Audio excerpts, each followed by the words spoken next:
Good afternoon everyone. और देखिए आज हम एक नया टॉपिक लेंगे, प्रीपोजिशन। क्या है preposition?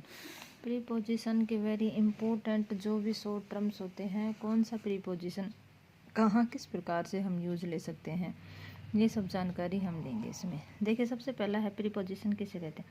A word which show the relation of a noun pronoun with another noun pronoun in a sentence.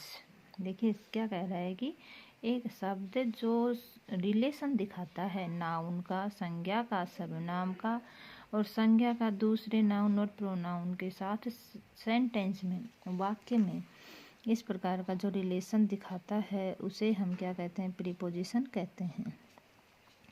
Example लेते हैं। फर्स्ट एग्जाम्पल क्या है? Ramesh is standing at the school gate. Ramesh क्या है इसमें? नाउन। स्टैंडिंग एट क्या है इसमें? प्रीपोजिशन। द स्कूल गेट क्या है? नाउन। स्कूल गेट क्या है? Noun. I am waiting for my friends. I am waiting for my friends. अब ये दोनों एट और फॉर ये क्या है? ये प्रीपोजिशन है। ठीक है, ये दोनों ये नाउन है, इनको जोड़ने का कार्य कर रहा है एट, और ये वर्किंग और फ्रेंड इनको जोड़ने का कार्य कर रहा है फॉर। अब देखिए जो फिक्स प्रीपोजिशन है वो कहाँ और किस प्रकार से हम यूज में ले सकते हैं। अब ये है डेफिनेट डे। डेफिनेट डे के लिए ऑन का यूज करते हैं। कोई भी डेफिनेट डे होता है उससे पहले हम ऑन का यूज करेंगे। On Sunday, on Monday, on Tuesday. ठीक है। Definite time at 9 o'clock, at 10 o'clock, at 12 o'clock। यहाँ जितना भी जो डेफिनेट टाइम फिक्स समय है उसके लिए हम एट प्रीपोजिशन का यूज करेंगे। डेफिनेट मंथ, डेफिनेट निश्चित जो मंथ होते हैं, इन फरवरी, इन मार्च, इन सितंबर, तो इन सब के लिए इन प्रीपोजिशन का यूज करेंगे। Definite year in 2020, in 2015। Definite year के लिए भी इन प्रीपोजिशन का यूज करेंगे। Definite location eight. Definite location, कोई भी लोकेशन निश्चित करने के लिए हम एट का प्रयोग करेंगे। डेफिनेट डेट के लिए भी ऑन का प्रयोग करेंगे। ऑन 21, ऑन 1 जुलाई, ऑन 2 जुलाई, इस प्रकार से ऑन का यूज करेंगे। My friend arrived on Wednesday morning. मेरा जो दोस्त है वह है वेडनेसडे की मॉर्निंग को सुबह आएगा, तो इसके लिए हम ऑन का यूज करेंगे। फिक्स डे है। ठीक है। अब है I will meet you. I will meet you, तो ऑन 15 अगस्त, मैं तुम्हें 15 अगस्त को मिलूँगा। I will meet you in 2020। I will meet you in December. I will meet you at 9 o'clock। I will meet you at Connaught Place. I will meet you on Sunday.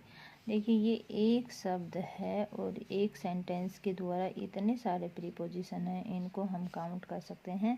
और ये सारे के सारे फिक्स प्रीपोजिशन हैं जो हमने यहाँ पर देखा था कि definite day, definite time, month, year, location, date, इन सब के लिए जो फिक्स प्रीपोजिशन हैं वो इस प्रकार से आएंगे। बहुत ही अच्छा शॉर्ट टर्म है ये। अब है डेथ। डेथ के लिए कौन कौन सा यूज करेंगे हम? एक्सीडेंट होगा तो इन। अगर एक्सीडेंट से डेथ हो रही है तो उसके लिए इन का प्रीपोजिशन यूज लेंगे। किसी डिजीज के से डेथ हो रही है तो उसके लिए ऑफ। कैंसर से है, जैसे हार्ट अटैक है, बीपी है, शुगर, तो इन सब के लिए ऑफ। और एक्सीडेंट है उसके लिए इन प्रीपोजिशन का यूज करेंगे। हर अंकल डेड इन ए रोड एक्सीडेंट, तो यहाँ पे देखिए रोड एक्सीडेंट था तो इसके लिए इन का यूज किया। हर अंकल डाइड ऑफ कैंसर, तो इसके लिए ऑफ का यूज किया। She died of heart attack, तो इसके लिए हमने ऑफ का यूज लिया। Tool instrument with weapons. देखिए जब किसी जो कोई टूल्स है, इंस्ट्रूमेंट है, टूल है, इंस्ट्रूमेंट है और वेपन्स हथियार है, तो इससे किसी की डेथ होती है तो उसके लिए विद का यूज करेंगे। किसका यूज करेंगे? विद को विद प्रीपोजिशन का यूज करेंगे। ये थे हमारे कुछ फिक्स प्रीपोजिशंस, और जो नेक्स्ट प्रीपोजिशंस फिक्स हैं वो हम अगले वीडियो में देखेंगे। तब तक के लिए thank you, take care, bye bye.